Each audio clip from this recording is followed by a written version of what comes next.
Então, gente, continuando, estava falando sobre desemprego involuntário, né? E a gente viu que a causa do desemprego involuntário o fato, por definição, é o fato dos salários estarem acima do de equilíbrio e haver algo que impeça a redução dos salários ao nível de equilíbrio, né? Então, nós temos um motivo geral que engloba todas as possíveis causas que impedem a queda de salários e preços, né? E essa causa é a rigidez de preços e salários. Então, no caso de salário, se o salário é alto, então as firmas contratam menos gente do que o conjunto de trabalhadores que se dispõe a trabalhar, o que, pronto, está criado o desemprego involuntário. Os salários deveriam cair, mas devido à rigidez eles não caem.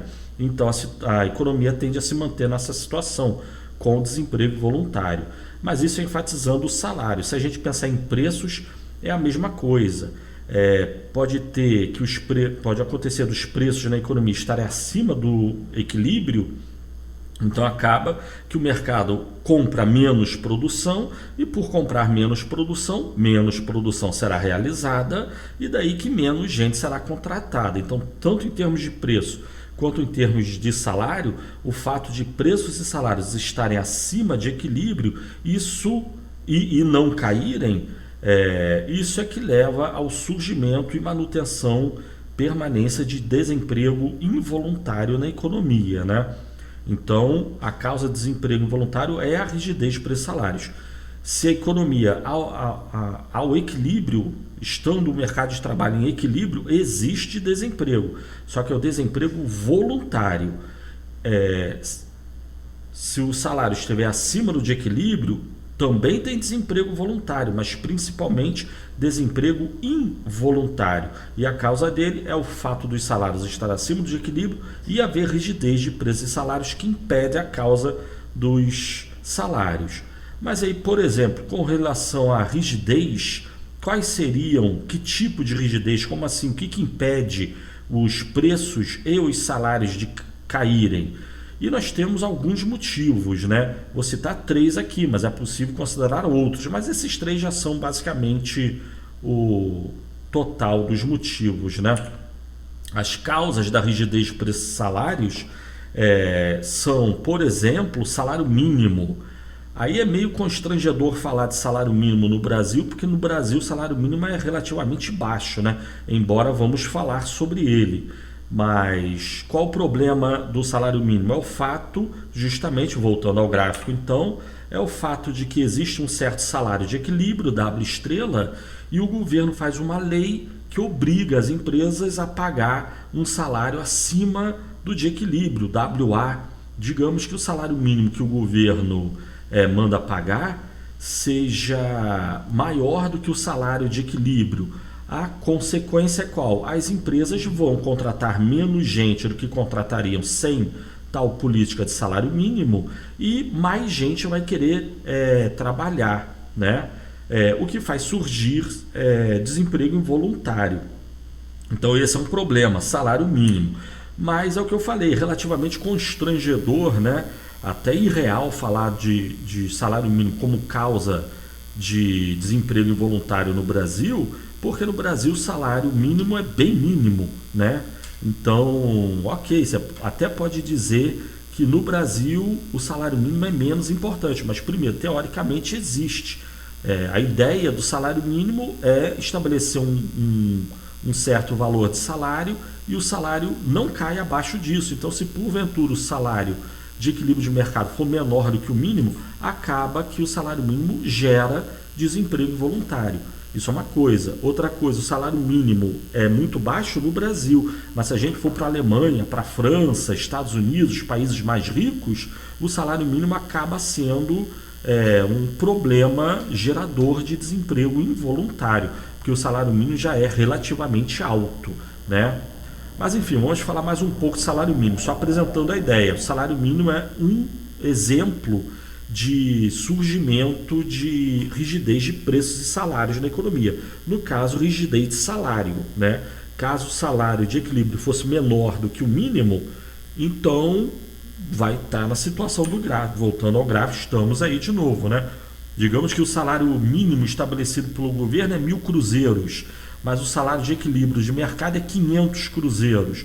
O resultado, a consequência é que as empresas vão contratar menos gente do que contratariam ao nível de salário de equilíbrio e dado que vão ter que pagar esse salário alto, né, relativamente alto em relação ao salário de equilíbrio, e a esse salário relativamente mais alto, mais gente vai querer trabalhar. Então, pronto, surgiu o desemprego involuntário e a solução seria o quê? Queda de salários, mas tem a lei do salário mínimo que impede essa queda de salários, né? Esse é um caso, salário mínimo. Outro seria o salário eficiência. O que seria o salário eficiência? É algo similar ao salário mínimo, voltando ao gráfico. É quando as empresas ou algumas empresas da economia deliberadamente resolvem pagar um salário mais alto, tendo-se em vista ter funcionários mais qualificados, embora aqui a gente está considerando uma mão de obra homogênea, né? Mas ela quer que o funcionário vista a camisa da empresa, né?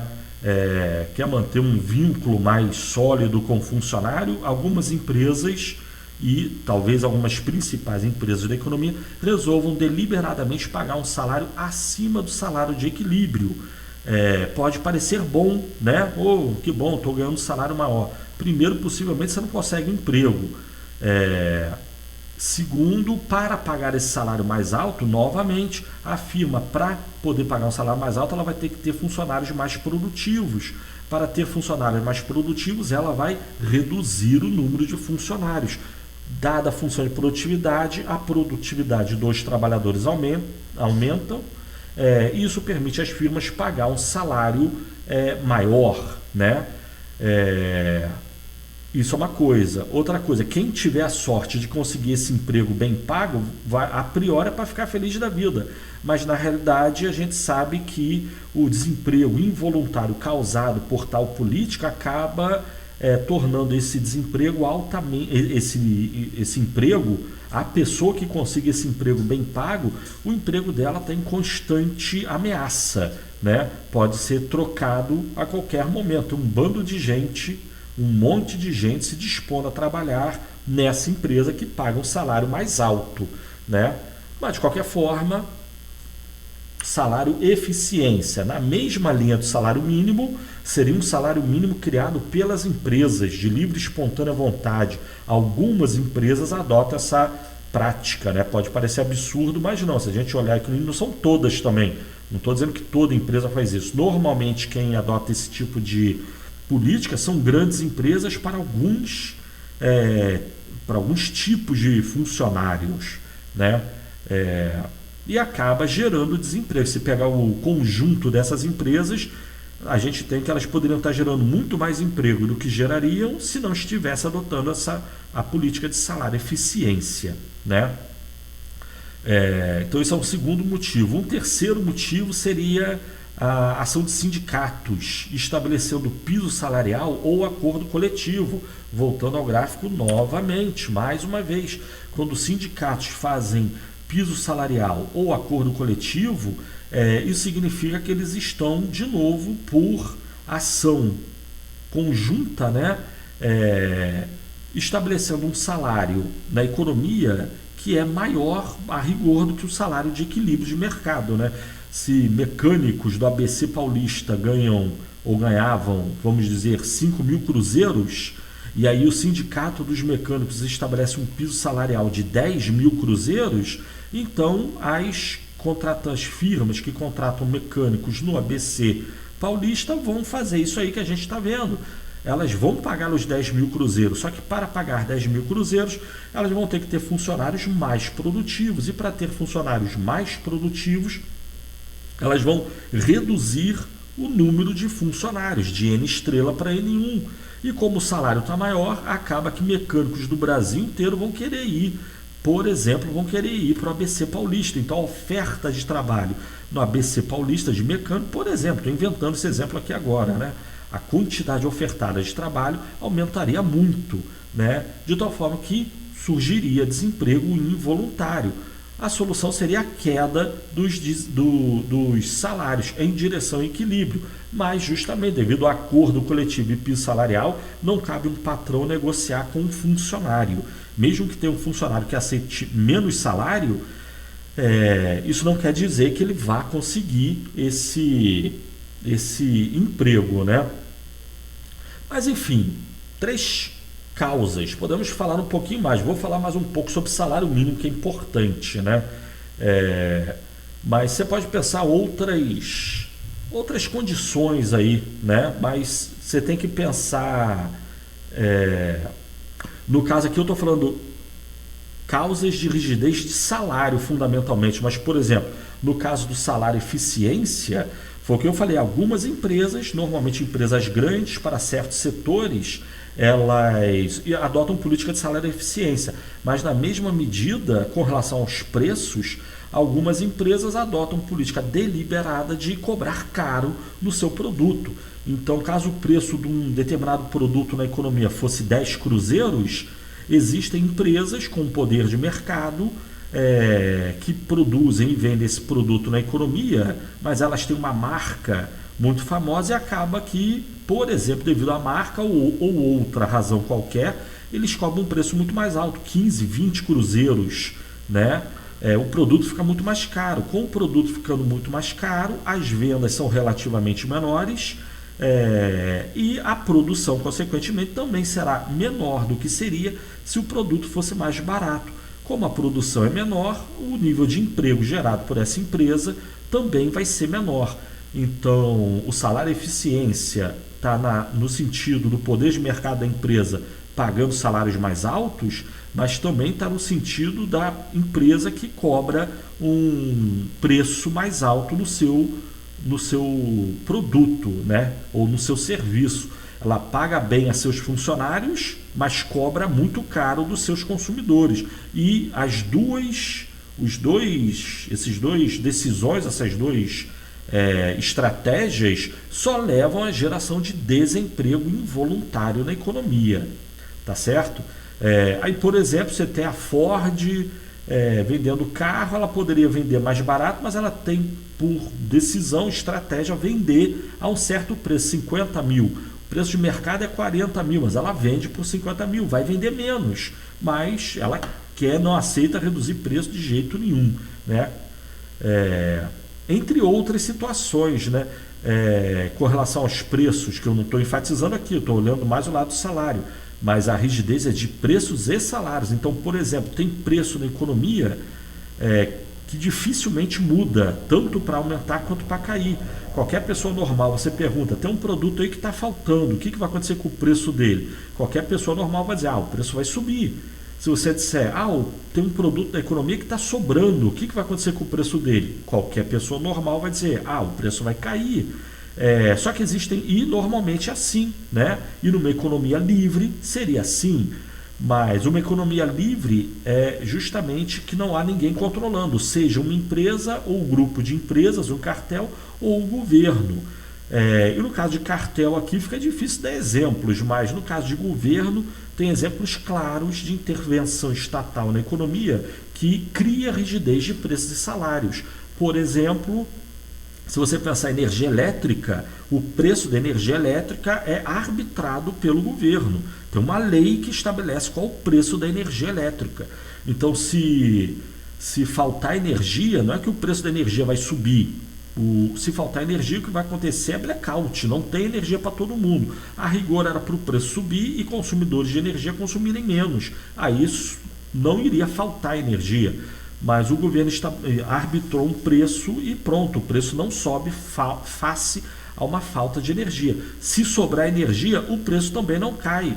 O que vai acontecer é que geradoras de energia vão parar de produzir energia porque está sobrando energia, o mercado não está consumindo tanta energia. O preço tinha que cair, mas ele não cai porque tem uma lei estabelecendo o preço. Antes que você diga, não, mas tem aquela bandeira, no caso do Brasil, né, tem a bandeira vermelha, a bandeira amarela, que encarece o preço. Esse preço são duas coisas. O valor do encarecimento já está arbitrado na própria lei. Então não é que o preço vai subindo indefinidamente quanto maior for a demanda em relação à oferta. desse produto na economia, né? O preço está dado. Além disso, para dar essa bandeira vermelha ou amarela, é o governo que determina. Então, mesmo que esteja faltando energia, se o governo não disser que é para dar uma certa bandeira na conta de luz, então a conta de luz fica no mesmo preço de antes. Isso não é livre mercado de preço de energia, né? Se é certo ou se é errado, se é melhor ou se é pior. No caso aqui, pelo que eu estou dizendo, parece pior, né? Seria melhor ter um monte de produtor vendendo energia, mas enfim, temos esse caso de energia. Outro exemplo seria preço de passagem de ônibus. Preço de passagem de ônibus não é dado por negociação entre comprador e vendedor. É o governo, prefeituras, arbitrando o preço da passagem. O preço da passagem, bem como o preço da energia, até muda, mas isso já muda de ano em ano. Não é pelas condições de mercado de cada momento, tem muita ou pouca demanda ou oferta do produto, passagem de ônibus ou energia elétrica, e a mudança é fruto de negociação entre o governo e fundamentalmente as empresas de ônibus, né? E já o contrato de concessão já prevê o reajuste. Então, mesmo que esteja sobrando ônibus na economia, os preços da passagem vai cair? Não, possivelmente o preço vai aumentar. Isso é um completo contrassenso, nada tem a ver com a economia de mercado, né? Ou seja, existe rigidez de preços e salários na economia, entre outros exemplos que é possível ser dado, tá? E a existência dessa rigidez, dado que a rigidez ocorra com preços e salários acima do equilíbrio, isso é causa de desemprego involuntário na economia, tá certo? Mas esse salário mínimo é importante, falar um pouquinho mais, mas no próximo vídeo. Valeu, tchau!